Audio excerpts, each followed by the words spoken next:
기다려주셔서 감사합니다. 대구 집값 구매하기에 여전히 비싸. 올해 굉장히 많이 떨어졌습니다. 체감상 한 30% 이상 하락한 걸로 보여집니다. 연초에 이렇게 될 거라고 예상한 사람은 많지 않았지 싶어요.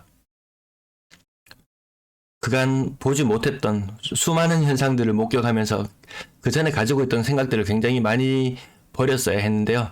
야, 더 많이 비워야 되겠구나. 더 많이 비워야 되겠구나. 이런 생각을 해봤습니다. 힐스테이트 동대구 센트럴 넌 왜 비싸? 골배 3점 그린코어 포레스트 43% 하락인지 30% 하락인지 한번 따져보겠습니다. 월성이 페른 세상 33%, 죽곡 3정 39%, 대구역 센트럴 자이 여기 좀 많이 아팠죠. 주변에 입주 많이 앞두고 있어서 마이너스 45%, 극동 스타클래스 남산 마이너스 43%, 40% 이상 하락한 건수 몇 건이 더 있긴 한데요. 워낙에 많다 보니까 제목에 다 담기가 어려울 정도. 연초에 이런 40%의 하락 나올 거라고 저도 이렇게까지는 생각도 못했는데 엄청난 일들이 일어난 한 해였던 것 같습니다. 어제도 제가 하루 종일 영상 찍었어요. 퇴근하고 나서 하루 종일 영상을 찍었는데요. 신월성을 한번 다뤄봤고요. 신월성 1월 2일 날 요거 올라갈 예정입니다. 신월성 올라갈 예정이고요. 세입자 전화 올까 무서워요. 요거 굉장히 중요한 자료입니다. 네, 굉장히 중요한 자료예요. 1월 1일 날 아침에 올라가도록 제가 해놨습니다. 네, 요것도 꼭 시청해 주셨으면 합니다. 네, 사선이택님, 네, 고맙습니다. 정성진님, 네, 반갑습니다. 안녕하세요. 동대구 센트럴, 어디에 있냐 보니까 범어 내거리에서 한 블럭 북쪽으로, 네, 한 블럭 북쪽으로 있는 곳에 위치한 곳. 이 지도는 아시죠? 요 빨간색으로 된 곳. 일반 상업지역, 뭐 중심 상업지역, 이렇게 나눠져 있는 것. 지적도.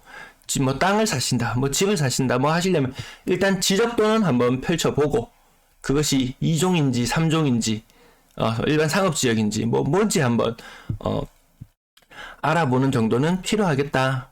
그래서 그 지역 한번 왜 그런지 보니까 한 2016년도에 보니까 평당 가격이 800만원이에요. 그 바로 인근에 다른 상업지역들도 보면은 한 블럭 안쪽으로 들어앉았거든. 이런 것들 보면은 평당 뭐 700만원. 뭐 그렇게 많이 비싸지 않았어요. 근데 엄청난 이 시행사들이 몰려 들어오면서 땅을 엄청나게 비싸게 사들입니다. 길가에 있는 곳 평당 4천만원, 5천만원 우습게 사들입니다. 비싸게 사서 비싸게 팔려고. 네. 비단 이곳뿐만 아니고 굉장히 많은 곳.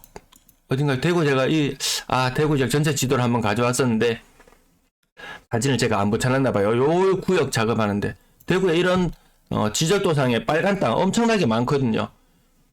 뭐 대구에 뭐 땅이 뭐 좁아서 뭐 어쩌고 저쩌고 이런 이야기를 하는데 일단 대구 면적 자체가 서울보다 넓습니다. 230만이 사는 도시가 950만이 사는 도시보다 땅덩이가 더 넓어요. 더 넓은 데다가 대구 크기만한 군위시까지 이제 편입을 해놓으니까 서울 면적 2배 되는데 인구 230만이 산다고 생각하면 딱 넓습니다. 진짜 한도 끝도 없어요. 자, 분양가를 대충 보니까 한 6억 중후반, 한 6억 7천 정도 되겠어요. 지금 가격 떨어졌는 것들 준신축들 가격 1,500만원 가나요? 1,500만원도 안 가죠. 한 1,200만원? 뭐 웬만하면 그 정도 가격이면 살 수 있는데 기본 1,800만원이에요. 왜? 내가 땅 비싸게 샀으니까 비싸게 판다. 뭐 할 말은 없습니다. 하지만 굉장히 비싸구나. 이것이 대구시 집값 전체를 밀어 올리는 그런 역할을 했었죠. 왜? 중심 상업지역, 일반 상업지역 이런 곳들 땅 엄청나게 비싸게 매입해 줍니다. 그럼 여기 땅을 팔았던 지주들은 어떡하나요? 제가 감기가 있어서 죄송합니다. 여기서 땅을 팔았던 지주들은 그 인근에 돈 많으니까 또 비싸게 사주고 그럼 상업지역 팔았던 사람은 뭐 3종으로 가고 3종에도 또 비싸게 팔았던 사람은 2종으로 가고 밀려나고 하면서 값을 계속 끌어올렸었는데 야 이거 안 되겠다. 어느 정도 제동이 걸리는 느낌이죠. 그러니까 미분양이 엄청나게 늘어나는 느낌입니다. 토지보상비 1,500선 더 싼 것도 있었지만 아니더라고요. 대지비가 한 평당 4,600만 원 정도. 평균적으로 하면 이렇게 되진 않지만 일단 대지비에서도 먹고 들어가죠. 야, 평당 1,000만 원에 사서 이거 조성해서 한 1,500만 원 만들 것을 한 50% 붙었나요? 평당 한 5천만 원을 사가지고 7,500만 원에 판다 평당 뭐 이런 식인 거예요. 그 전에 500만 원 마진 볼 거를 일단 내가 비싸게 사서 비싸게 판다는 명목하에 훨씬 더 많은 마진을 일단 대지비에서 먹고 들어갑니다. 481세대 여러분들은 이거 미분양 얼마나 날 거라고 예상하시나요? 또 상상도 못할 정도의 미분양이 나올 수 있겠죠. 왜? 사기엔 너무 비싸니까. 말이 6.78억이지 이것도 완전 배가 불렀어요. 중도금 대출이자 후불제랍니다. 지금 이 분위기에서 왜 내가 비싸게 샀으니까 비싸게 파는데 뭐라 할 건데 안 사면 됩니다. 아무튼 이 굉장하다. 주변의 가격 얼마인가요? 웬만한 것도 지금 5억이면은 웬만한 물건 다 삽니다. 아파트 다 지어놔서 당장 들어가서 살 수 있는 거 웬만한 거 다 삽니다. 또 더 오래됐다 외곽 지역이다 평당 1,000만 원밖에 안 하는 것도 수두룩합니다. 그것도 신축에 해당하는 곳이 시내권 웬만한 곳도 평당 1,500 하면 웬만한 거 다 사죠. 1,800 비싸더라. 분양으로서의 메리트는 좀 덜하더라. 여기 얼마나 많은 거래들이 이루어졌는지 그 전에 요건 제가 지금 어디 걸 가져왔냐면은 요거 동성로예요. 동성로. 누구나 한번 좀 생각해 봤을 거예요. 아마 좀 더 오랜 시절에 야 대구 시내 그 한복판 어딘가 여기 교보문고도 보이고 중앙파출소 보이나요? 제가 그까지는 못 가지고 왔는 것 같은데 여기도 보면은 2015년도에도 평당 1,500만원 2017년도에 평당 2,000만원 이런 땅들도 있더라는 거죠. 시내 한복판에 대구 시내 한복판에 평당 뭐 3,000만원. 요거 맵은 지도는 밸류맵이라는 곳에서 가져왔습니다. 밸류맵 땅 거래되었거나 이런 것들 뭐 토지라든지 뭐 웬만한 것들 여기 다 나오거든요. 밸류맵 네 요거 한번 참고해 보시면 재밌습니다. 연도별로 평당 얼마에 거래가 되었는지 이런 내역들을 좀 알 수 있어요. 시내 한복판에 이거밖에 안 했는데 여기 동대구 쪽 이거 뭐라고 평당 5천만원 6천만원 주고 부지를 매입한단 말입니까? 아무튼 너무 그 돈이면 시내 한복판에 살 수 있을 법한 그 정도 가격이거든요. 그럼 그렇다고 시내에 지금 땅값이 뭐 평당 1억 2억 올라갔느냐? 그렇지도 않죠. 시내도 엄청난 공실로 몸살을 앓고 있습니다. 사람들 밀고 다니는 현상 없어요. 서울에 올라가서 한번 돌아다녀 보면은 정말 사람들이 밀고 다니는구나. 와 지하철이 미어 터지구나 이런 느낌 드는데 대구 한적합니다. 한적해요. 요것도 밸류맵에서 가지고 왔는데요. 네, 김영수님 반갑습니다. 안녕하세요. 밸류맵에서 가지고 왔는데 대구에 있는 요 빨간무리한 땅, 빨간 땅 요쪽 지역들 엄청나게 개발했죠. 여기 태평로 쪽 라인들 그리고 동대구 쪽에 상업지역 다 건드려 놨어요. 정말 상업지역을 다시 재지정하든지 이걸 다시 주거지역으로 변경을 하든지 종하향을 하든지 문수를 해야지 상업지역이 주거지역으로 다 변질되어 버렸다는 그런 느낌은 있습니다. 여기 죽전역, 죽본 이렇게 이야기했던 곳, 태평로, 동대구 말 많았던 지역들 작업하기 좋았잖아요. 영대병원 이쪽으로도 만만치 않죠. 만만치 않습니다. 평리동 이쪽도 만만치 않습니다. 대구 시내 여기 딱 올라가서 보면 제일 잘 보여요. 앞산에서도 잘 보이지만 정말 두류 네거리 두류 타워 83타워에 올라가서 이 사방을 한번 조망해 보시면은 와 장난 아니네 이런 느낌 가지실 것 같습니다. 대구 집값 아직 비싸다고 말씀드리는 이유 네 티키타카님 반갑습니다. 안녕하세요. 대구 집값이 왜 비싼가? 요거 보면 주택구입 부담 지수라고 제가 영상에서 수차례 많이 다뤄드렸었는데요. 균형점 요거 한 70 정도 돼요. 70. 근데 지난번에는 76.6이었어요. 그 평균보다는 대구의 집을 사기에는 비싸다는 그런 느낌. 근데 그게 2022년 3분기가 되었는데 주택 가격은 20-30% 이상 떨어졌다고 우리는 체감하지만 집을 사야 되는 사람의 입장에서 봤을 때는 부담이 더 커졌습니다. 76에서 80으로 이 부담이 더 커졌어요. 그러면 항상 부침이 또 왔듯이 이 균형선을 기준으로 집값이 한창 좋은 시절도 있고 좋지 않은 시절도 있고 또다시 좋은 시절도 있고 좋지 않은 시절도 있고 지금 좋은 시절, 좋지 않은 시절, 이런 시절들이 왔다 갔다 항상 부침이 있어서 움직였습니다. 그럼 지금 80 이상 있다? 균형점은 60이다. 그러면 이 선이 이 기준선을 중심으로 위아래로 꿀렁꿀렁 움직인다고 봤을 때 균형점은 70, 가장 높았던 점은 80. 그러면 많이 떨어지면 다시 60까지 갔다가 다시 올라가고 이런 현상들이 일어날 수 있다라는 거죠.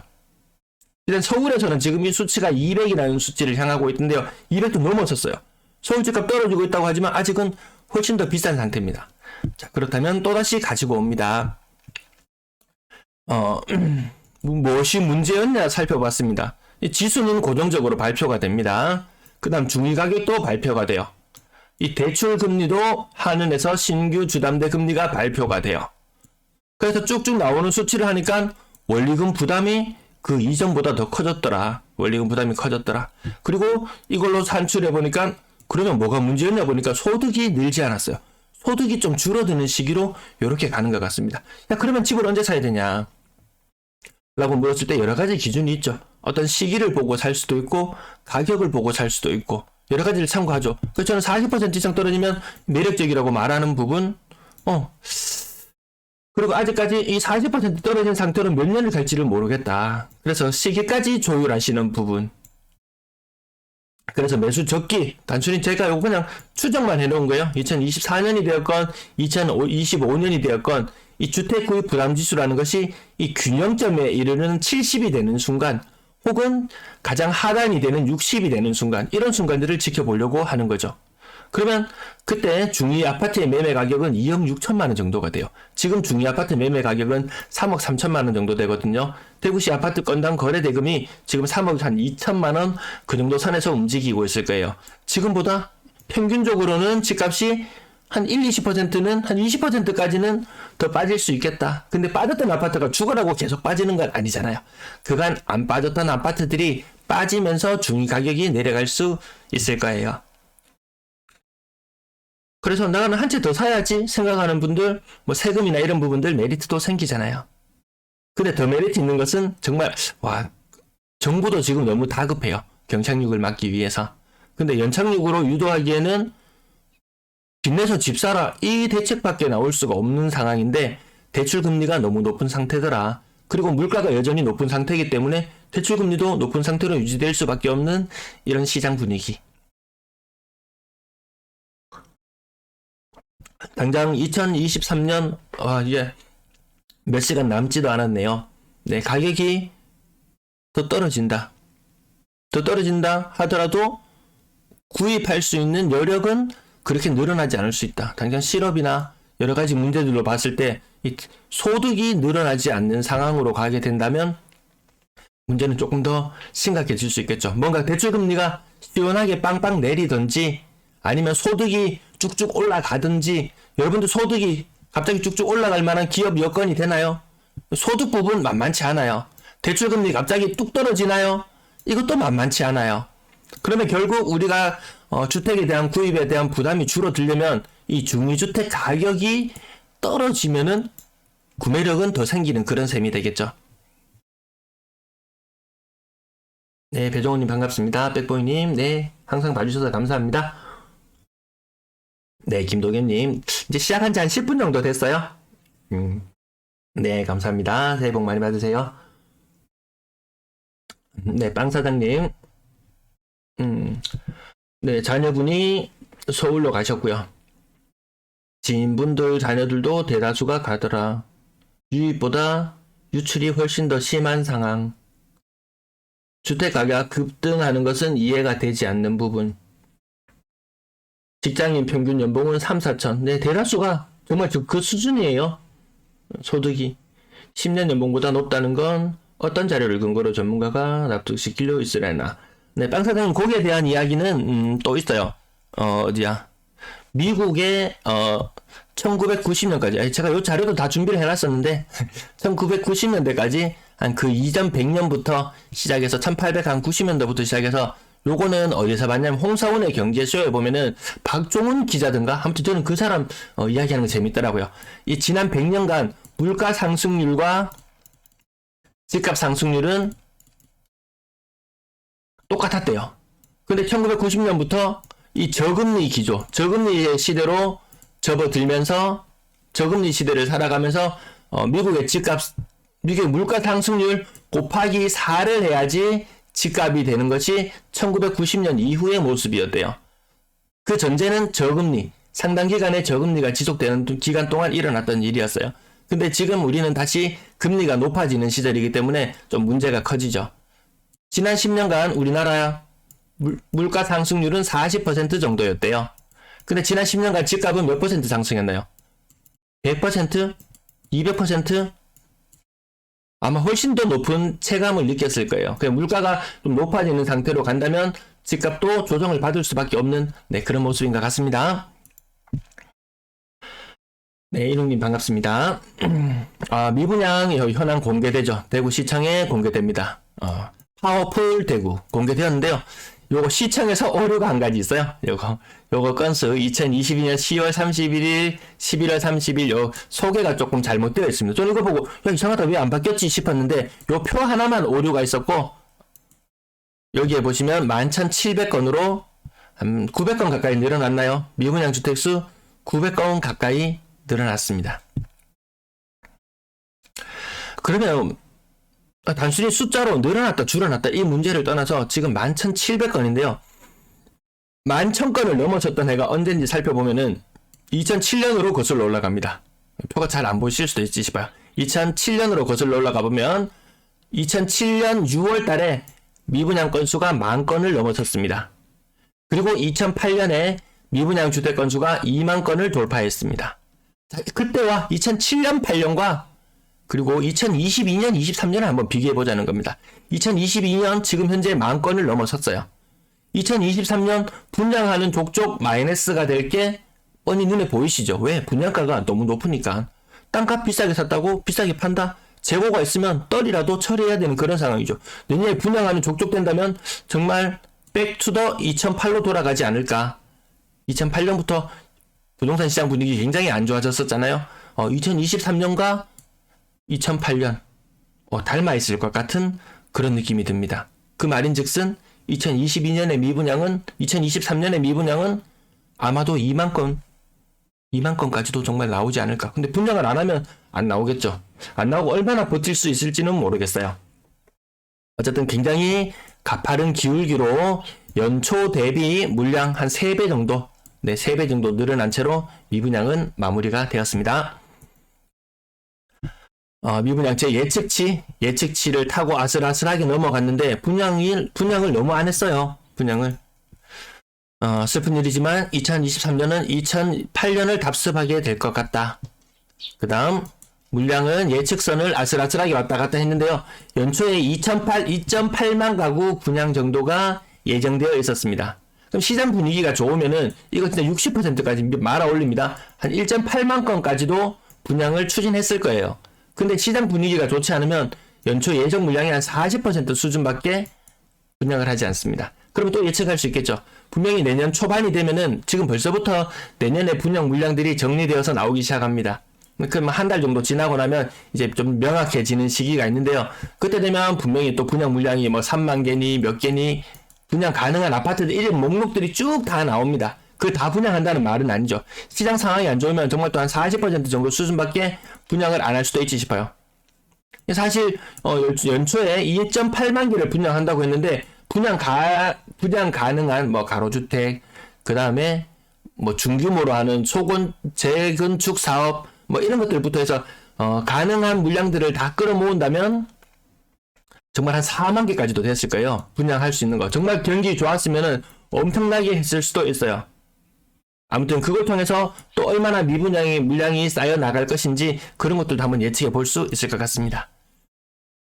매도 물량 오늘 소폭 감소해서 31,400건대로 마무리되었습니다. 한창 때 고점 대비 36,000건 대비 물량 많이 줄어들었습니다. 거의 한 15% 이상 줄어들었습니다. 연초를 대비로 해봤을 때는 물량이 20% 정도 늘어나는 선에 머물렀습니다. 한창 때는 연초 대비 물량이 40%까지 늘어날 때도 있었지만 이 정도 선에서 마무리된 그런 느낌이에요. 네, 생태님 새해 복 많이 받으세요. 네, 매일 시청해주셔서 감사합니다. 그 다음 월세 물량, 전세 물량. 전세 물량 예측치하고 1200건 차이 났습니다. 이때 8월달, 9월달 되면은 전세 대란이 일어날 거라고 그렇게 극성스럽게 이야기할 때 저는 요거 빨리 예측치 내놨죠. 좀 잘난 척 좀 해야 되겠어요. 네. 아무튼 연초 대비 물량 13,000건까지 늘어나고 전세시장 대혼란이 올 거라고 이렇게 계속 이야기를 했었는데 그것은 여전히 유효하더라. 그리고 내년에도 이것은 똑같이 작용할 것 같습니다. 국토부 실거래가 자료에서 그 자료가 나왔어요. 이제 갱신 거래인지 아닌지 알 수 있는 자료가 나왔습니다. 그거 내일 방송에 나가니까 정말 굉장히 중요한 자료입니다. 전세 시장이 격변하고 있다. 근데 격변한 것이 몇 개월 되지 않았어요. 몇 개월 되지 않았어요. 올 초 중반까지도 여전히 사람들은 굉장히 비싼 가격에 사고 있더라. 자, 지금 전세 물량은 오늘 소폭 감소해서 11,800건, 연초 6,700건 대비 대략 한 2배 가까이 늘어난 상태로 이렇게 마무리되는 것 같네요. 그리고 월세 물량은 연초 2,800건인데 이거는 거의 3배 가까이 늘어났죠. 7,500건. 네, 거의 한 2.78배 이 정도 늘어났습니다. 월세 물량 증가가 제일 뼈 아플 것 같습니다. 그럼 적을 때는 얼마나 적었느냐? 한번 따져보면은 한 1,500건 수준일 때도 있었어요. 1,500건 수준일 때도 있어요. 적었을 때는. 이 정도까지 분위기가 매물 개수가 확 줄어들어야지 이 전월세 시장이 혼란스러워지고 임차료가 올라가고 그것이 집값을 끌어올릴 텐데 그런 상황이 안 되더라는 거죠. 네, 프리미엄님, 김영수님 반갑습니다. 안녕하세요. 전체 임대 물량은 연초 9,500건에서 지금 19,300건까지. 그럼 전체 임대 물량 적었을 때를 또다시 한번 찾아보면 3,000건. 적었을 때는 전세 물량 3,000건, 월세 물량, 전월세 물량 합쳐서 3,000건 수준이던 것이 지금 6배 수준으로 늘어났어요. 1년에 웬만한 아파트 한 16,000개 정도, 16,000개 정도 공급된다고 생각해야 될 만큼 그만큼의 물건이 있다는 겁니다. 분양권 매도 물량 오늘까지 조사했는데요. 최고치를 다시 썼습니다. 오늘 연중 최고치는 아니네요. 3,825건. 3,825건까지 분양권 매도 물량도 굉장히 많이 늘어났습니다. 전주 대비로 봤을 때 64건이 늘어났어요. 사실상 더 많이 늘어났어요. 제가 여기 지난번에 오차가 약간 있어서 범호동을 제가 두 번 숫자를 세는 바람에 요거까지 빼고 나면 실질적으로는 한 80건 정도 늘어났다 이런 느낌이에요. 구별로 웬만한 구별들 소소하게 다 늘어나더라고요. 남구 지역은 조금 감소했어요. 그 외에 그리고 웬만한 지역들은 다 늘어나는 가운데 서구 지역도 조금 감소를 했고요. 그 나머지 지역들은 전부 다 늘어나는 추세였습니다. 알게 모르게 미미하게 그 숫자가 계속 늘어났습니다. 장경님 반갑습니다. 매수 심리, 대구 매수 심리, KB 매수 우위 지수를 가지고 오는데요. 지금 6.6이더라. 규제 해제를 하건 뭘 하건 무슨 짓을 하건 이것은 계속 떨어지고 있더라. 이 말인즉슨 매수세가 바닥을 긴 지 오래되었습니다. 매수세가 바닥을 기고 있습니다. 살려는 사람들의 움직임이 없다. 이 매도세는 계속 늘어나기만 하더라. 근래 들어서 물량이 좀 줄긴 했는데요. 근데 매도세는 줄어들지 않았어요. 이 KB 우위지수라는 것은 KB 요 직원들이 몇 개의 샘플로 있는 부동산들에 전화해서 거기에 살려는 물건이 있느냐, 팔려는 물건이 있느냐 이런 것들을 다 조사를 한다는 거죠. 아무튼 물량은 줄어들었지만 팔려고 하는 심리는 여전히 강하다는 모습을 볼 수 있습니다. 아파트 거래량 34건이고요. 12월달 굉장한 거래량 지금 절반밖에 지나지 않았습니다. 1월 말까지 이게 신고가 된다고 생각하면 거래량 폭발적으로 늘어날 것 같지 않습니까? 지금 600건이면 거의 1000건이 넘어가야 되는 그런 분위기로 가고 있는데 그렇게까지는 되지 않을 것 같아요. 직거래 비율 20% 이상 올라가고 있는 수준이고요. 12월 현재 저는 이렇게 한 주 동안 166건 정도 거래될 걸로 예상했는데 한 주 동안 199건의 거래가 신고되었습니다. 예측치를 굉장히 많이 상회하는 거의 20% 정도 예측치를 상회하는 거래량을 보였는데요. LH의 작용이 조금 일부 있는 것 같고 그리고 많이 떨어졌다는 심리 그런 것도 일부 좀 작용하는 것 같긴 해요. 30% 40% 떨어지니까 괜찮아 보이거든요. 일평균 거래량 하루에 29건 거의 30건 가까이 됐어요. 지난달에는 일평균 거래량이 24건 그 전 달도 25건 조정 대상지 해제될 때보다 거래가 뭔가 조금 더 많아지고 있다는 부분도 한번 살펴볼 필요는 있습니다. 내년 규제 해제되고 이게 마치 뭐 데스켓 바운스처럼 얼마나 튀어 오를지. 근데 튀어 오른다고 해도 사람들의 반응은 뭔가 좀 다를 거예요. 왜 항상 우리의 가격을 고점 대비 몇 퍼센트 변동했다 이렇게 말씀을 드리잖아요. 이 고점 대비 가격이 40% 떨어졌네요. 뭐 30% 떨어졌네요. 이렇게 이야기하는데 지금 40% 떨어지는 거래가 많다가 갑자기 30% 떨어지는 거래가 많아진다고 해서 사람들이 야 10% 올랐네? 이렇게 반응하지 않을 것 같아요. 야 여전히 고점 대비 많이 떨어져 있네. 이렇게 반응할 것 같단 말이죠. 그래서 시장 참가자들의 반응이 집값 반등했네, 다시 올라가겠네, 요런 느낌은 상대적으로 덜할 것 같습니다. 네, 주요 가격 한번 살펴볼게요. 계룡 리스빌 45평형 5억 9천에 거래되었다. 요거 좀 저는 가격이 한 5점 대비 한 15% 정도 하락을 해서 야 이상하다. 이거 왜 이렇지? 이 직거래가 아닐까 싶어서 한번 찾아봤어요. 근데 직거래는 아니더라는 거죠. 그거 왜 이렇게 비싸게 샀지? 혹시 이거 전세 6억 2천에 전세 살던 사람이 이 집을 매수한 것은 아닐까? 집주인에게 3천만 원 돌려받고 매수한 건 아닐까? 그렇지 않고서야 지금 이 시장 분위기에서 이렇게 5억 9천에 산다는 거 쉽지 않거든요. 왜 계룡 리시빌 근래 거래를 봐서 알겠지만 국평의 가격이 굉장히 많이 빠져 있잖아요. 그래서 너무 비싸구나 이런 느낌 듭니다. 월배 3점 그린코아 2년도 못 채우고 팔더라. 요거 현상도 보고 있는데요. 등기를 친 상태 이후의 거래는 7억 천까지 거래가 되었어요. 근데 우리는 기억하고 있잖아요. 월배 3점 이거 고점 8.8억이에요. 분양권 상태에서 2020년 말 뜨거웠던 시절에 8.8억까지 거래가 되었던 물건이에요. 8.8억을 기준점으로 놓고 본다면 가격은 한 40% 정도 떨어졌다고 할 것이고 7.1억을 기준점으로 놓고 본다면 한 25% 정도 떨어졌다고 볼 것이고 조금 차이는 있죠. 근데 그 분양권 상태에서 팔았던 사람 이 좋았겠다 이런 느낌. 네. 월성 1편한 세상 가격 요 신축 요건 좀 이제 연식별로 차이 납니다. 최신축의 가격이 5억이었다. 5억 약간 넘어가는 수준이다. 그래서 이제 10년차 더 넘어들었는 가격의 아파트는 당연히 신축보다는 가격이 조금 쌀 수밖에 없겠다. 네, 장장님 고맙습니다. 네. 네, 유선님, 네, 고맙습니다. 네, 새해에도 저도 잘 부탁드리겠습니다. 월성 2편의 세상 가격 4억 7천 요 정도 선 고점 대비 이렇게 떨어지는 모습. LH 아이파크, 동파크, 서파크 이렇게 말씀드렸는데요. 4억 요 이상 거래되는 것도 있더라. 집 컨디션에 따라서 저마다 조금씩은 차이는 있지만 그래도 요 현대 아이파크 1차 같은 경우에는 어제 3억 8천 3억 7천이던가요 8천이던가요 그 정도 선에서 거래되는 모습도 우리는 지켜봤었잖아요. 그래도 고점 대비 한 40% 선에서 거래가 그래도 제법 이루어지고 있습니다. 제가 신월성 대단하다는 제목으로 1월 2일로 영상을 예약해서 올려놨는데요. 많이 떨어졌긴 떨어졌지만 매매 거래량 이 달서구에서 차지하는 비중이 크다. 그리고 올해 달서구에서 일어난 전세 거래량 중에서 40%를 이 신월성 지역이 점유해 갔습니다. 물론 이 월배 3정이나 월성 3정이나 이렇게 신축 입주하면서 물량 때문에 많이 가져가는 부분들도 있긴 했습니다. 네, 이거는 뭐 신고가 한건 나오는 것도 보이고요. 침산 하성파크 드림 2017년 혹시 이것도 LH 아닌가? 뭐 이런 느낌이 살짝 들긴 해요. 고점 대비 한 25% 정도 떨어졌거든요. 뭐 일반 사람이 산다면 여기서 돈을 조금만 더 보태면 구평도 충분히 소화해내고도 남을 가격인데 아무튼 요 2017년이라고 숫자 쓰여있는 것도 볼 때마다 요거 좀 이상한데 요거 LH 느낌 가격도 보면 딱 LH에서 매수할 만한 그런 가격대로 보이거든요.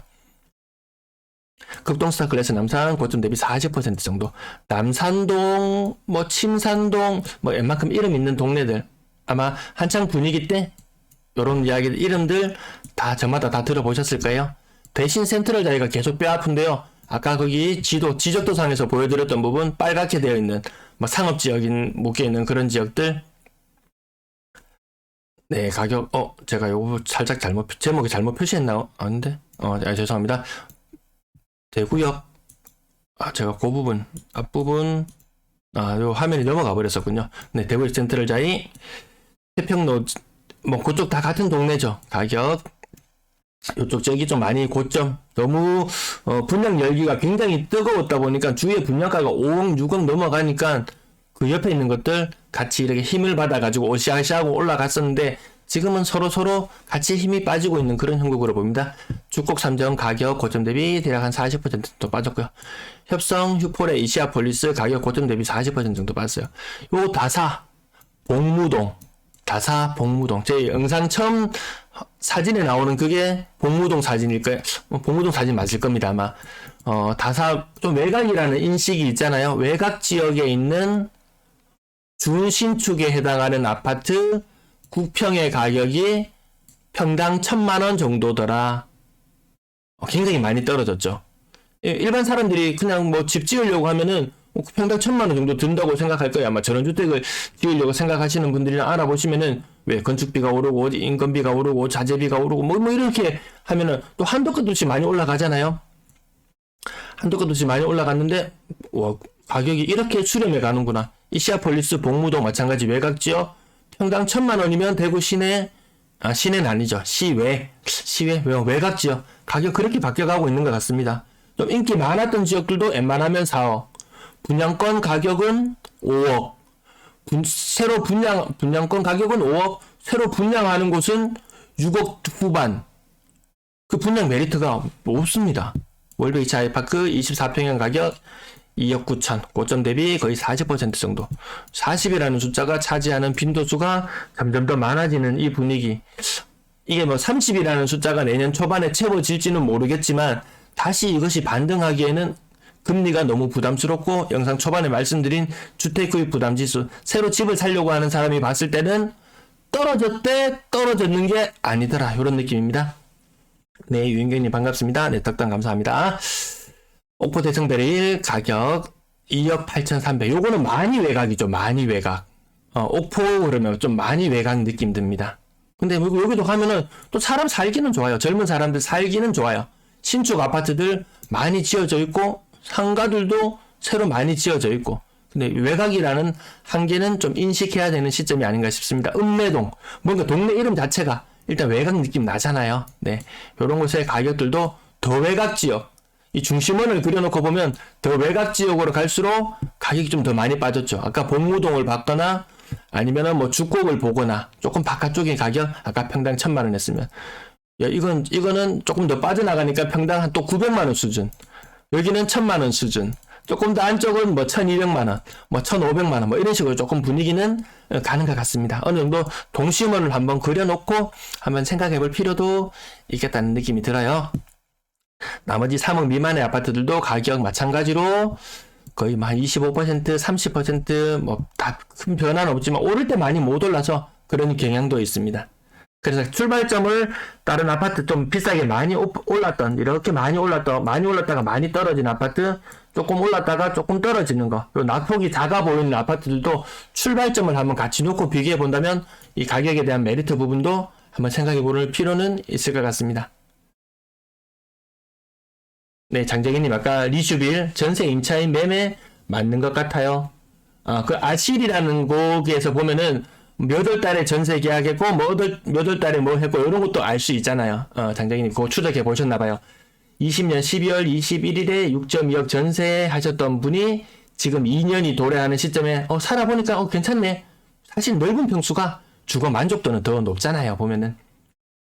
물론 이제 전기요금도 오르고 가스요금도 오르고 이러면 좀 부담스러운 부분도 있지만 단순히 그 넓은 집에 사는 사람들이 집을 싸게 팔고 이렇게 하는 것이 뭐 전기요금 몇 푼 올라서 수도요금 몇 푼 올라서 그게 부담스러워서 판다기보다는 그전에 높은 전세금을 받아놨던 부분들, 그 부분들이 갑자기 전세금이 무너집니다. 과거에 리먼 사태 이럴 때도 막 서울에 있는 강남에 있는 비싼 아파트들 뭐 40% 폭락하고 뭐 50% 폭락하고 이런 뉴스들을 아마 많이들 접해 보셨을 거예요. 아마 그때는 또 금리가 또 일정 부분 낮았던 시점에서 아주 비싸게 전세를 사는 임차인을 맞이해 두었었는데 웬걸 금리가 그때도 치솟았거든요. 그렇게 되면서 이 전세 시장이 위태로워지니까 매매 가격이 버텨내지 못하는 현상. 아마 그런 현상이 가까울 것 같은 그냥 느낌이었습니다. 정확한 거는 조금 알기가 어려운 부분이 있어요. 자, 그 밑에 여기야. 요런 데도 보면은 70목련, 요 뭐시고 이거 이거 뭐시고 이렇게 이야기할 정도. 갑자기 2억 최고 2억까지 갔던 물건이 1억 2,860. 또 이렇게 세트로 묶여서 거래되면은 뭔가 의심의 눈초리로 바라봐야 됩니다. 저거 뭐지? 라고 해서 한번 찾아봤어요. 70 목련 아파트라고 검색만 하시면 이렇게 나옵니다. 지주택이 해산되었다고 합니다. 지역주택조합? 아마 이거 하면 분명히 사업비를 굉장히 많이 썼을 거예요. 그리고 그것이 해산하면 이 조합원들이 또 부담을 또 안아야 되는 이런 부분들도 있습니다. 지역주택조합이 가지고 있던 물건이 공매로 나오기도 하고, 근데 공매, 요 실거래가에 등록되지 않습니다. 경매, 실거래가에 등록되지 않습니다. 증여, 실거래가에 등록되지 않습니다. 아마 저거 일반 매매성 거래가 맞을 것 같습니다. 건당 거래대금 3억 1천만원, 3억 1천만원 정도 수준까지 지금 올라가고 있는 모양새. 보시면 전년도와 요 밑에 막대 그래프, 가끔 차트를 해석해 달라고 하는 분들이 계시는데 요 밑에 막대 그래프는 전년 동월과 견주어 봤을 때 가격이 어떤 흐름인지 나타냅니다. 여기 6월 7월 달 갑자기 올라갔죠. 요 규제 지역 해제되었을 때 다시 뭔 일이 있나 싶어서 건당 거래대금이 올라갔고요. 여기는 또 수성구 투기가열지구 조정 대상 지역 해제되면서 또 건당 거래대금이 좀 올라가기도 하고 가격이 좀 떨어지면서 올라가기도 하고. 네, 그거 하면 된다님. 제 영상 진짜 초반부터 메시지가 왜 취소되었지? 네, 영상 초반부터 항상 그 원주 지역, 어떤 특정 지역을 계속 살펴보다가 보면 뭔가 조금씩 더 보이기 시작할 겁니다. 거래량 지금 12월의 거래량은 900건을 지금 향해서 가고 있습니다. 그래서 잘 나갔던 시절 누군가 이렇게 2017년 가을 여름에 수성구가 집값을 뛰어 올렸는데 지금 수성구 어제 영상 제목에서 보셨잖아요. 수성구가 이때는 뛰어 올렸고 지금은 전반 대세 하락, 엄청난 하락 분위기를 수성구가 만들어내고 있는 듯한 그런 느낌입니다. 왜? 수성구 이때만 해도 규제 해제되기 전까지만 해도 조정대 투기가열지구만 해지만 되기만 돼봐라. 대출 받을 수 있으면 사람들, 대구 시내 사람들 다 몰려와서 집 살 거다. 그러니까 한 개 해제하고 나니까 별 효과가 없었어요. 조정 대상 지역 해제하기만 해봐라. 대구 시내 사람들 대출 다 내서 집 사러 올 거다라고 했지만 대출이 지금 너무 어렵거든요. 대출이 너무 어려워요. 집 사기도 어려워지고 있는 형국 3억 미만 비율 지금 너무 많이 떨어지고 있어. 저는 이것도 올라갈 줄 알았어요. 이것도 이 차트의 그래프도 올라갈 줄 알았는데 계속해서 떨어지고 있습니다. 6억 이상 거래량 150건 수준까지 올라올 때 항상 시장은 반응을 했습니다. 150건 수준까지 올라왔을 때 시장은 반응을 했다는 것. 과거에 이 흔적들을 살펴보고 지금 어떤 일이 일어날지 봐야 되는데 변화가 없잖아요. 여기 변화가 없습니다. 매수 심리, 아까 매수 KB 매수 우위지수 발표할 때 매수세가 바닥을 기는 모습도 봤고 돈 많은 사람들도 비싼 아파트를 살 수 있는 구매력이 될 만한 사람 항상 그런 이야기 많았잖아요. 대구에 10억 이상 현금성 자산을 가진 사람 부자가 얼마나 많은지 아니라는 이런 이야기를 항상 들어왔습니다. 그래서 저는 그것도 생각할 수 있어요. 이 정도의 돈 있는 사람들 웬만하면 집 다 했다. 10억 이상 갖고 있는 사람 웬만한 사람 집 다 했다. 이런 사람들이 계속 집을 사줄 거라고 생각했지만 10억짜리 집을 2채 가진다? 이거 웬만하면 또 세금을 또 많이 물어야 되는 그런 형국으로 갈 수 있거든요.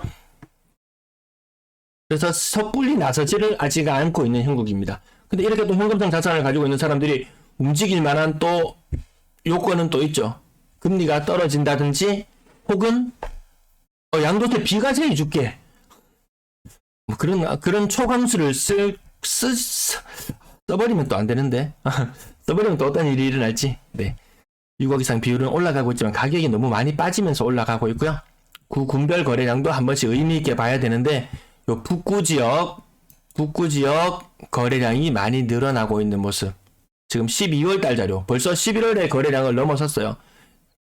대구에서 중구 지역도 넘어서긴 했는데 북구 지역이 넘어섰다. 요 LH발로 좀 넘어서는 경향이 있는 것 같았고 수성구 지역도 보시면 아시겠지만 11월 달까지 거래량이 쭉 치고 올라갔어요. 조정 대상 지역 해제 한방, 투기가열지구 한방, 조정 대상 지역 해제 한방 하면서 이렇게 치고 올라갔지만 12월 달은 또 그다지 힘을 못 쓰는 모습으로 보여집니다.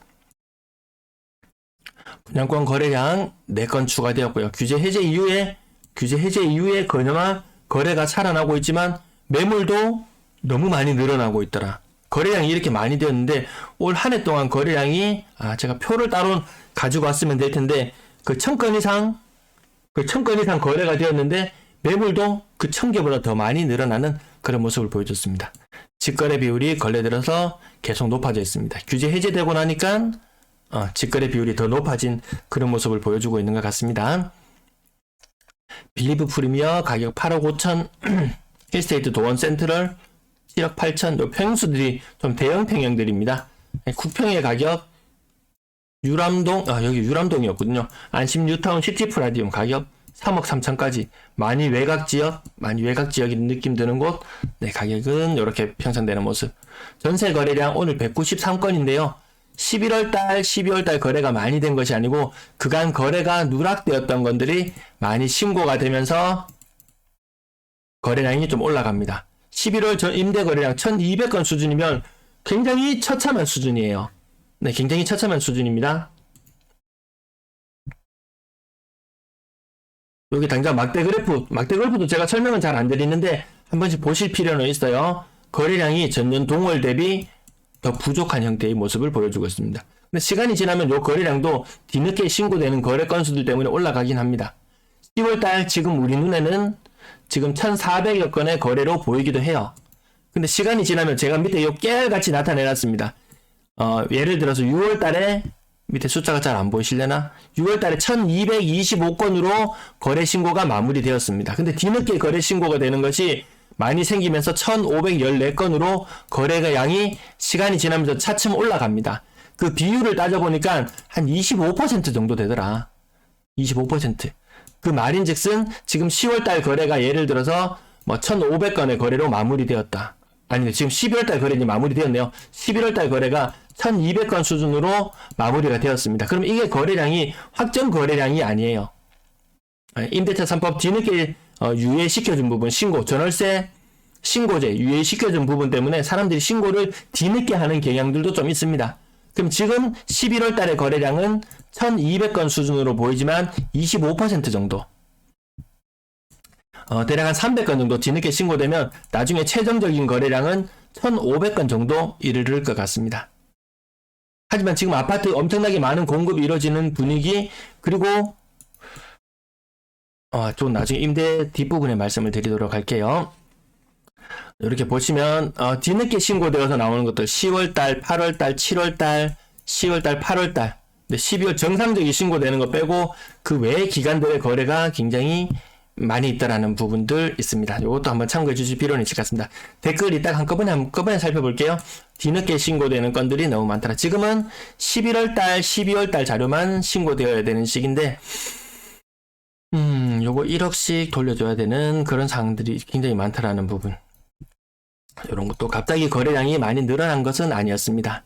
지역별로 한번 살펴보시면 특별히 남구 지역인데요. 특별히 입주를 앞두고 있는 지역들 일정 거래량이 좀 늘어날 수는 있지만 어느 정도 예년의 거래량의 흐름을 벗어나기는 힘듭니다. 달서구 지역 살펴보시면 여기에 삼정아파트 그런 거 입주할 때 갑자기 전세 거래량이 많이 늘어났었죠. 하지만 그 입주 시점이 다 끝나고 나니까 전세 거래량이 다시 줄어드는 흐름으로 가고 있습니다. 이 달서구, 소화해낼 수 있는 물량이 달서구 지역의 월 평균 한 300건 정도의 한계더라. 아파트 갑자기 3000세대 입주를 한다? 이 중에서 전세 물량이 한 1000개 정도 풀린다? 그렇다고 해서 갑자기 어디 지역에서 1000명의 사람들이 갑자기 몰려오지는 않더라고요. 그래서 내년에는 입주가 구별로 좀 고르게 많이 있는 상황이기 때문에 전세 물량 요것도 나중에 제가 월평균 이동하는 가구수 대비 월평균 이동하는 가구수 달성군 같으면 월평균 한 200건 정도의 이동이 발생하는데 매물은 시장에 예를 들어서 한 800개 정도 나와 있더라. 이러면 제가 요 곱하기 3배수를 넘어가면 임차인 구하기가 만만치 않더라. 이런 부분 말씀드렸었는데요. 여기에다가 월세와도 경쟁해야 되는 이 상황, 전세 금액을 많이 떨어뜨리지 않으면 월세와의 경쟁에서 밀릴 수밖에 없는 그런 상황으로 가고 있습니다.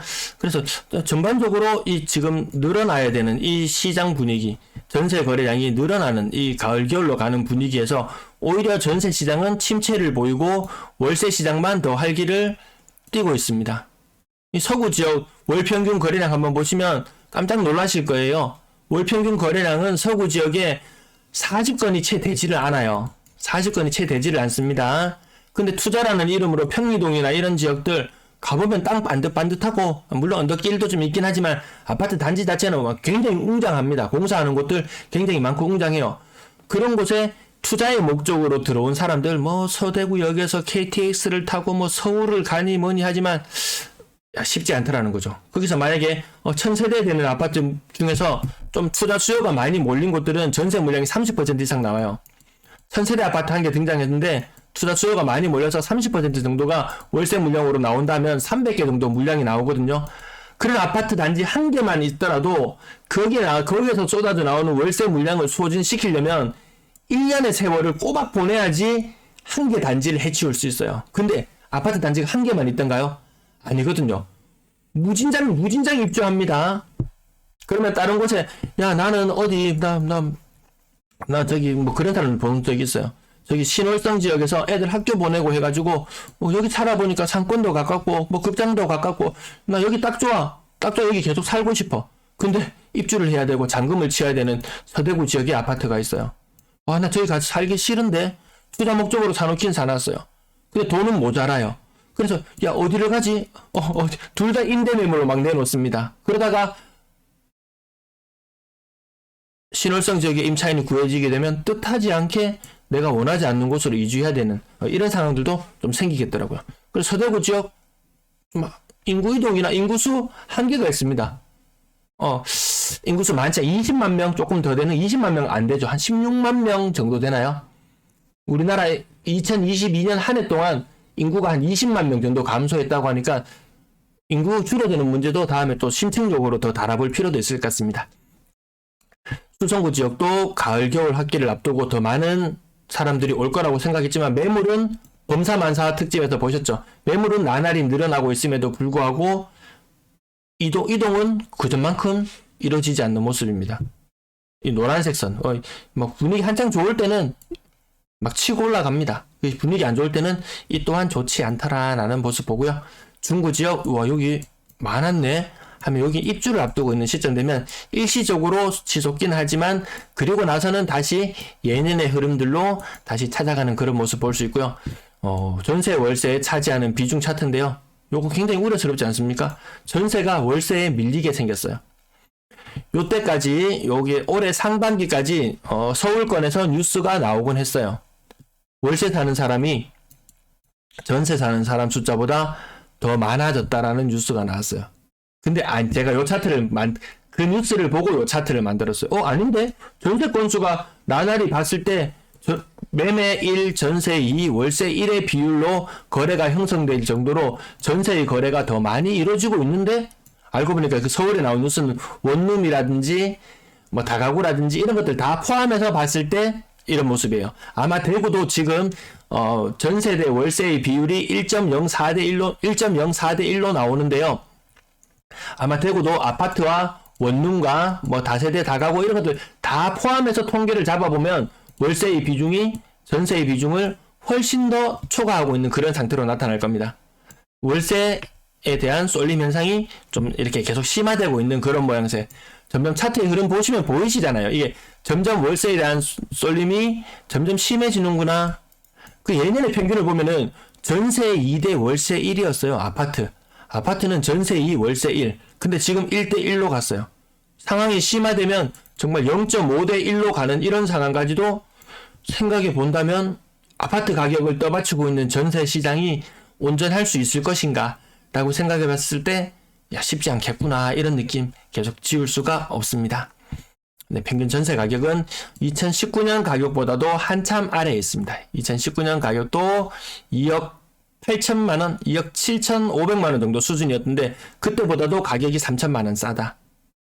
이거 지금 이 흐름대로 간다면 2018년 가격보다 더 싸지는 것도 시간 문제로 보이지 않겠습니까? 여기서도 막대 그래프 한번 보시면은 분위기가 바뀌는 모습. 전년 동월 대비 가격이 꺾이는 요런 시점들. 네, 여기서 한번 요 차트를 자주 방송 계속 보신 분들은 제가 요런 부분들 차트 지금 2021년과 2022년과 차트가 교차했습니다. 그리고 7월달 경이 되었을 때 2020년의 선을 지금 뚫고 내려가려고 합니다. 그리고 10월달, 11월달이 되었을 때는 2019년도를 뚫고 내려가려고 합니다. 이렇게 말씀드렸을 때 뭔가 시장에 큰 변화들이 나타나고 있구나. 아마 제가 제일 영상 초반에 방송을 시작했을 무렵에는 요 무렵이었을 거예요. 2021년 10월경에 제가 방송을 처음 시작했으니까요. 그때 요 현상을 바라보면서 이상합니다. 전세 가격이 2021년도의 전세 가격이 2010년도의 전세 가격보다 더 싸지기 시작했습니다. 시장에 무슨 변화가 나타나는 것 같습니다. 이런 말씀을 드렸을 거예요. 이런 변화들 유심히 관찰해 볼 필요가 있을 것 같습니다. 전세 거래량 이 11월, 12월 여기 관심 있는 지역들 이렇게 동그라미로 한번 묶어 보시기도 하고 전체 아파트 개수가 늘어나니까 전세 거래량이 늘어날 수밖에 없죠. 인구도 늘어나고 가구 수도 늘어나니까 아파트도 늘어나고 모든 게 늘어나는 분위기에서 뭔가 다르네 이런 느낌들 받으실 것 같습니다. 3억 미만 비중 75% 이상 지금 계속해서 올라가고 있는 모습. 요거 전국 공통이에요. 전국 공통. 4억 이상 거래량은 띠띠 쭉쭉 줄어들고 있는 모습. 4억 전세 굉장히 부담스럽습니다. 왜? 그 신혼부부들이나 이 젊은 사람들 전세자금 대출 70%, 80% 우습게 받았어요. 만약에 5억짜리 전세라고 해도 80% 대출 받으면은 4억 빌려서 이거 얼마인가요? 금리 한 2.5% 하던 시절에 1년에 1,000만 원만 하면 살고도 남았거든요. 그래서 4억, 5억 하는 전세도 우습게 보였던 것이 2020년, 21년 상반기 그맘때까지의 모습이었을 겁니다. 근데 지금 만약에 4억 대출을 받는다? 이거 거의 7% 가까이 됩니다.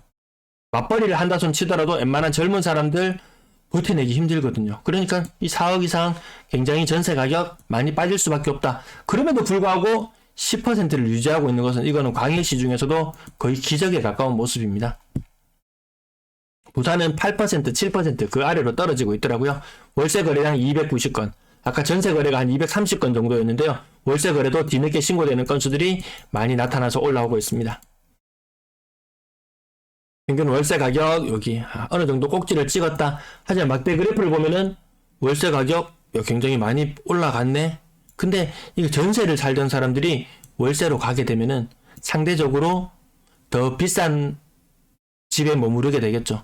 그러면서 이 월세 가격이 좀 올라가는 것도 있어요. 뭐 금리 오르고 뭐가 오르고 해서 그래서 전세 가격, 월세 가격, 평균 월세 가격이 치솟았는 게 아니에요. 전세 4억 살던 사람이 월세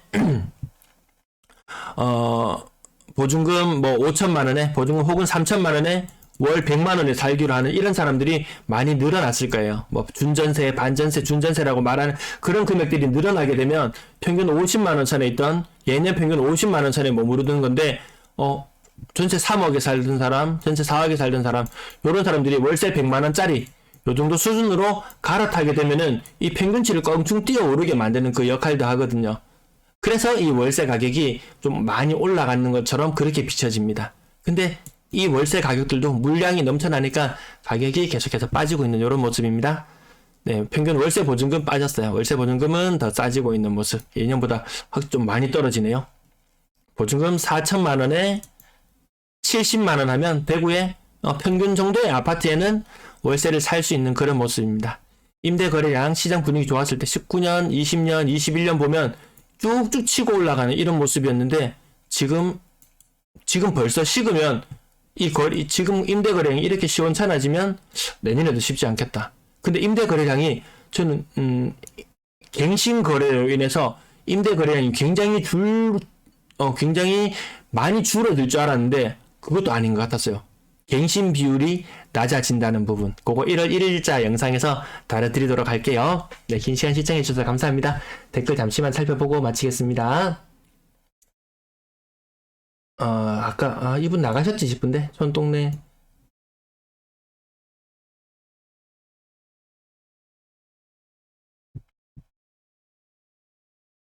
제가 40분 정도 방송을 하려고 했었는데 1시간이 넘어버렸습니다. 아이고. 촌동네 이진사님 1, 2년 정도 월세 살이 생각 중인데 신축 국편 기준으로 얼마 정도가 합당할까요? 아까 이거 제가 동심원도 그려보고 여러 가지를 했지만 뭐 거기에 따라서 가격이 정해지는 것 같습니다.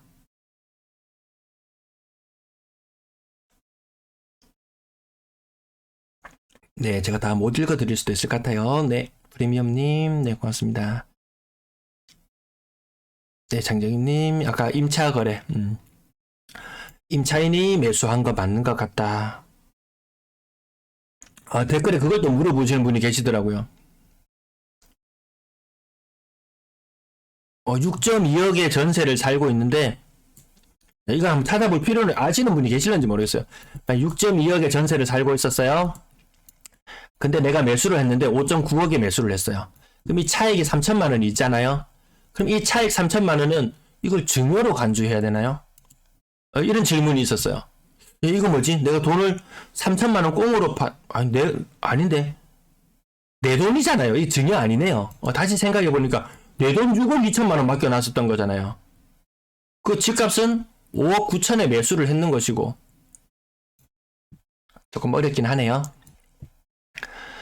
네, 김정원님, 네, 반갑습니다. 네, 네, 새해도 복 많이 받으시고 건강하세요.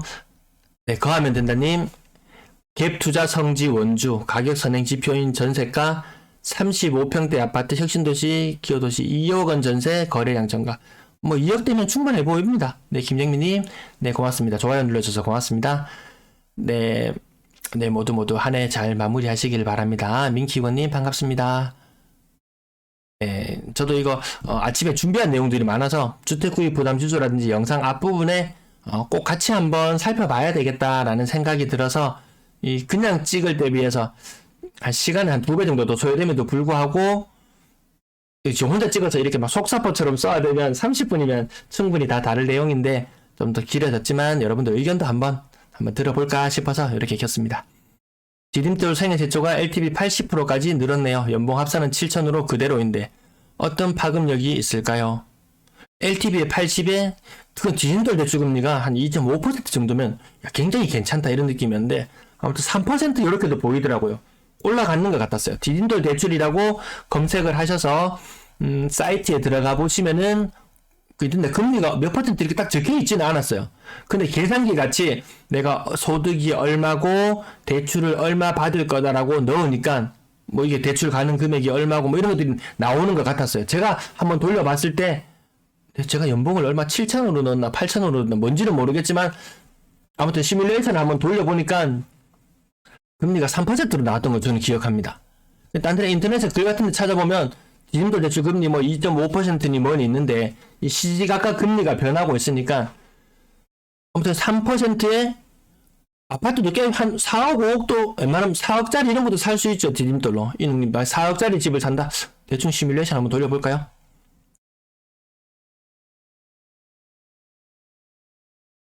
얼마나 생애 최초로 산 4억짜리 집을 산다? 요 부분 나중에 삭제해야 되겠습니다. 정확한 계산이 아니기 때문에 약간의 편집을 하고 다시 올리도록 할게요. 4억의 집을 사려고 한다. 나의 자본금이 1억이다. 금리 3%로 3억을 빌린다. 이거 한 달 그래도 연간 한 900만 원 부담해야 되는데요. 이자만 900만 원이죠. 디딤돌도 원리금 같이 갚아야 되죠. 원리금 30년으로 같이 갚는다. 그러면 이것도 월 한 100만 원씩 정도 나갈래나? 연간 1000만 원 정도? 연간 1000만 원 이상 갚아야 될 것 같은데요. 뭐 대충 이렇게 계산해 본다 치면은 이것도 만만치 않은데요. 대출 금리 3%라도 만만치 않은 이런 느낌입니다. 이렇게 자기가 나의 소득은 얼마고 얼마를 갚아 나가야 되고 이런 것도 생각해 봤을 때 조금 쉽지. 제가 지난번에 한 40% 정도 떨어진 가격의 아파트를 매수한다는 가정하에 시뮬레이션을 돌렸을 때는 좀 매력적으로 보였었거든요. 이능님 거기 디딤돌 대출 그 사이트에 한번 들어가 보셔서 한번 찾아보실 필요는 있을 것 같습니다. 네, 윤경님 감사합니다. 네, 새해 복 많이 받으세요. 네, 이호선님, 네, 시청 감사합니다. 촌동네 이진사님, 네, 계셨군요. 아직까지 계셨군요. 그러면 신축에 뭐 지금 프리미엄이 얼마나 빠져 있고 마이너스 프리미엄이 얼마나 나타나고 뭐 할인 분양의 가능성도 열어둘 수밖에 없는 상황이에요. 제가 영상 초반 부분에 그 미분양 2007년 8년의 모습을 대구가 답습하게 된다면 그때도 미분양 나왔던 물건들 많이 쌓이다 보니까 할인 분양 했었거든요. 근데 포항 지역도 제가 어제 유윤경님 제가 어제 한번 찾아봤었는데 북구의 입주 물량 굉장하더라고요. 보니까 굉장히 많더라는 부분. 그러면 그것도 이 아파트도 투자의 재미를 본 사람이 또 들어가고 또 들어가고 그러던 것이 지금 완전히 꼬여버린 형국이거든요. 특히 일시적 1가구 2주택 세금 문제라든지 여러 가지 문제들 터져 나올 수밖에 없는 그런 상황. 이 복잡한 게 너무 많습니다. 오를 때는 아무 문제가 안 됐는데 내릴 때는 다 문제가 되더라는 그런 부분. 네, 사수한 인생님, 네, 주말 잘 보내세요. 네, 한불님. BK안님, 한 달 126만원 갚아야 된다. 126만원 갚아야 되면, 조금 부담스럽긴 한데, 이런 느낌인데, 소득 수준이 연봉 뭐 7천만원, 부부 합산이죠. 7천만원에서, 연봉이 7천만원, 연봉이 7천만원이 되면은 얼마죠? 연봉이 7천만원이 된다? 그러면 실수령액 연간 한 5천만원 좀 넘어가나요? 월 한 400만원, 450만원? 450만원. 월 소득이 450만원이 된데, 월 130만원을 갚아가야 된다? 그 주거비로 이 정도는, 그러면 전체 소득의 한 4분의 1 정도를 주거비로 쓴다? 요거는 흔히 하는 선택입니다. 요거는 괜찮은 선택으로 보여지는데요. 그래서 소득 대비 좀 심한 경우에는 3분의 1까지 주거비로 쓰더라. 월세를 내건, 뭐, 아파트 대출금을 받건, 3분의 1로 다, 이거 하니까, 이 사람의 삶은 조금 빠듯해 보였어요. 근데 4분의 1 정도를 주거비로 쓴다? 이거는 삶이 그렇게 빠듯해 보이지는 않는 그런 모습이었습니다. 네, 김영민님, 네, 고맙습니다. 네, 영상 앞부분은 제가 요거, 원본도 지우지 않고 우선은 놔두고, 그리고 편집본은 앞부분 영상 한 5분 정도를 제가 뭐 차도 좀 준비하고 이렇게 한다고 그래 잠깐 있던 부분 그리고 뒷부분 이렇게 그냥 정확하지 않은 계산을 다뤘던 부분 있으면 조금 잘라내고 다시 올리도록 하겠습니다. 네, 이농님 부부 합산 연봉 7천 넘어가면 안 되는 부분들. 그것도 보니까 그거 뭐 0.1%씩 뭐 2%씩 또 금리에서 또 혜택을 주는 부분들이 있잖아요. 그 부분들을 또 최대한 살려본다면은 4분의 1 주거비로 4분의 1 정도 쓴다? 그건 좀 흔한 일인 것 같아서 그 정도로 한번 계산해보는 것도 필요한 것 같습니다. 우리 가구 소득 대비 갚아 나가는 돈 부분. 예, 유윤경님, 근데 그 부분 포항에서 약간 그 지진의 효과로 인해서 어느 정도 제가 가격 흐름도 어제 우연찮게 다시 한번 댓글들을 한번 쭉 살펴보다가 지진이 다녀갔던 시기에 이 가격 하락했던 것들, 이 국면을 어떻게 해석할지도 한번 생각해 보셔야 돼요. 지금 가격은 한 이 정도의 흐름, 이 정도의 흐름을 지금 보여주고 있는 것 같았습니다. 예. 그래서 매수하려는 가격대가 뭐 제가 여기서 다시 언급은 안 드릴 텐데요. 약간 다른 포항에 있는 다른 지역 아파트들도 한번 따져보시고 이거 특수성이 좀 있구나. 이런 부분도 한번 생각해 볼 필요는 있겠다. 그런 느낌이 들었습니다. 네, 배종우님. 신월성, 죽전, 남산동, 태평로, 침산동. 야, 사람들 다 이 땅하에 다 오르내리던 그런 아파트들이네요. 전 신월성 여전히 매력있다. 이렇게 보고요. 침산동 여전히 매력있다. 남산 롯데나 이런 것 때문에 많이 막 주목받고 그 옆에 뭐 재개발이나 이런 것들로 많이 하곤 했지만 그 주변에 사실 저는 여기 몇 번 좀 다녀보긴 하지만 제가 그렇게 뭐 선호하는 동네 뭐 이런 동네 느낌은 아니에요. 그 다음에 신월성을 대체할 만한 곳으로 아마 죽전동 쪽을 보시는 것 같고 침산동을 대체할 만한 쪽으로 태평로를 보시는 것 같고 근데 느낌이 다르잖아요. 느낌이 좀 달라요. 이 축전역 지역이 활성화되려면 시간이 얼마나 걸릴 것인가. 그 주변에 상가들도 많았는데 상가 많이 없어졌죠. 주상복합 밑에 있는 상가들 공실도 많고 좀 횡한 느낌 들 거예요. 태평로 마찬가지입니다.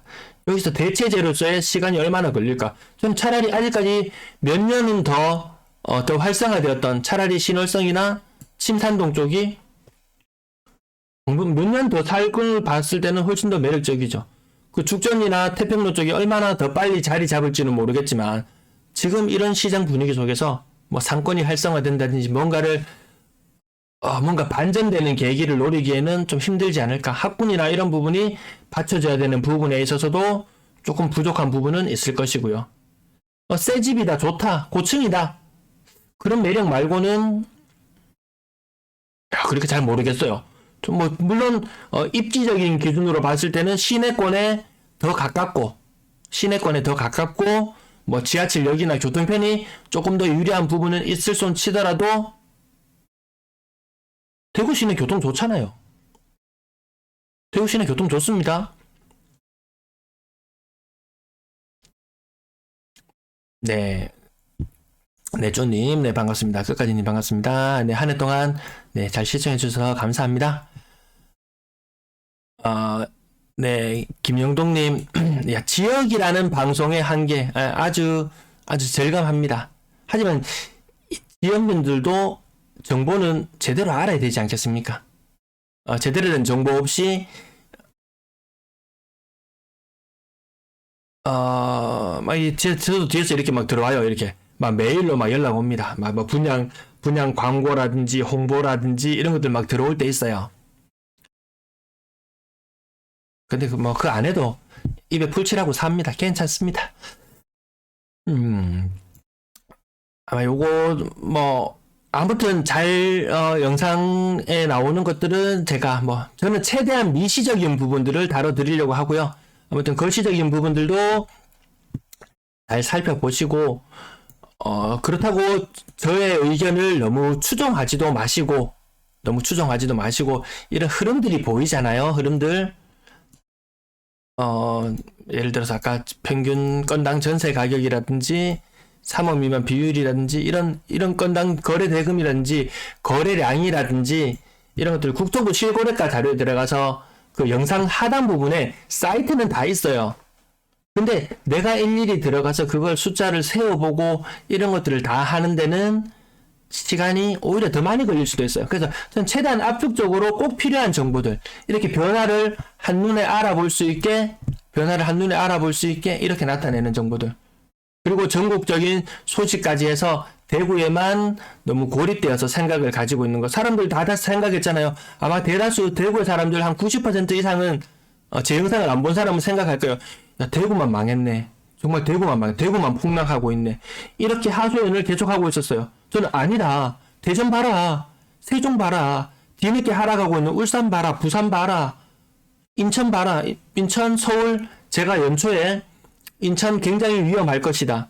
서울 매매 가격, 전세 가격 굉장한 갭 차이가 나타나면서 만만치 않다. 엄청난 위험성을 내포하고 있을 거라고 저는 서울 지역에 대해서 얘기했는데 요 근래에 뉴스가 나오잖아요.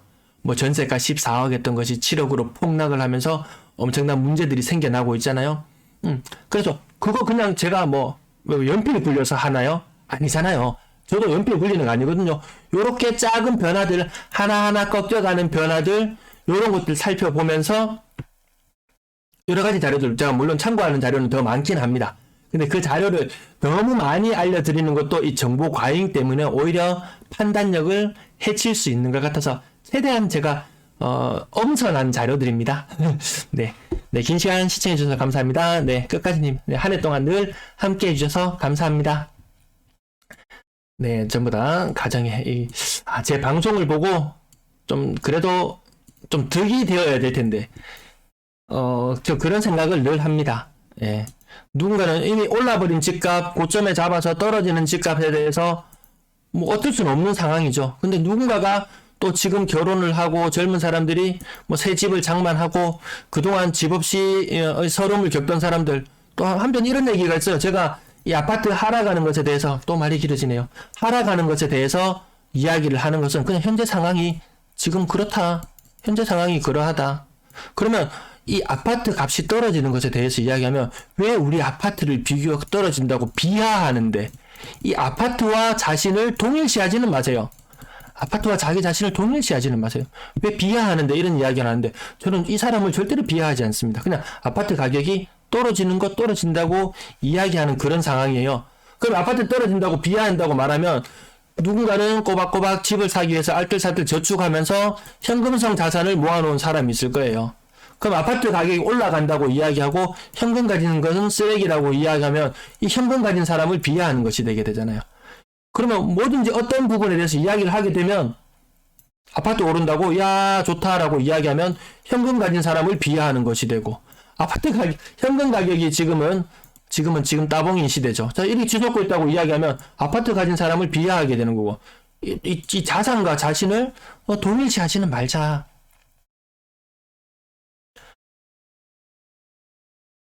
아, 부자 아빠님, 네.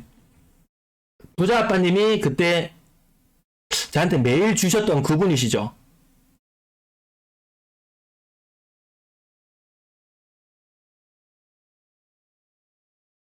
아니신가? 네. 아무튼 나중에, 맞습니까? 네. 아무튼 그때 그 메일로도 제가 뭐 부자 아빠님을 압니까? 뭘 합니까? 네. 그래도 제가 할 수 있는 그 방안들이나 이런 것들, 그런 것들 생각했을 때 여러 가지 안이 나오잖아요. 단순히 이것이 옳다, 저것이 옳다를 이야기하고자 함은 아닙니다. 그 처해 있는 상황 속에서 뭐 최선을 선택할 수 있는 그런 방향으로 갈 수밖에 없을 거예요. 그때 세천에 있는 아파트 매매 가격은 아마 한창 때 거의 만 3억까지 갔었는데 나는 최대한 많이 받고 싶다. 근데 가격은 계속 흘러내리고 있는 추세로 와 있었고 지금은 가격이 아마 그때 파셨던 시점보다는 조금 더 떨어졌을 거예요. 근데 물론 나중에 이 집값이 다시 오를 수는 있지만 근데 그걸 만약에 못 팔았던 상황에서 지금까지 질질 끌고 매매가 안 되는 상황에서 새롭게 입주해야 되는 아파트에 들어가야 되는 이 상황에 처했는데 돈은 없고 이도 저도 못하는 사람의 그 받는 스트레스는 정말 말로 못할 정도입니다. 부자 아빠님 아니더라도 제 와이프의 지인의 이야기를 들어봐도 와, 너무나 많은 고통을 받고 있다는 거. 보통 이 정도 고통 받으니까 막 원형 탈모나 이런 거는 보통 기본적으로 타도합니다. 얼마나 그 극도의 스트레스인지 차라리 부동산 투자를 몰랐던 시절로 돌아가고 싶다. 그렇게 이야기할 정도. 차라리 몰랐으면 내 삶이 더 행복했을 텐데 라고 아마 그렇게 떠올릴지도 모르겠습니다. 아무튼 부자 아빠님 나중에 그 팔았던 집값이 다시 오른다손 치더라도 그것은 내 몫이 아니었다. 그때 당시로선 나로서의 뭐 최선의 선택이었다. 그리고 지금 나는 또 새롭게 신축에 입주한다고 했었던 걸로 기억나는데요. 나는 거기에 만족하고 살아가겠다. 그냥 이렇게 생각해 주시면 네, 좋을 것 같습니다.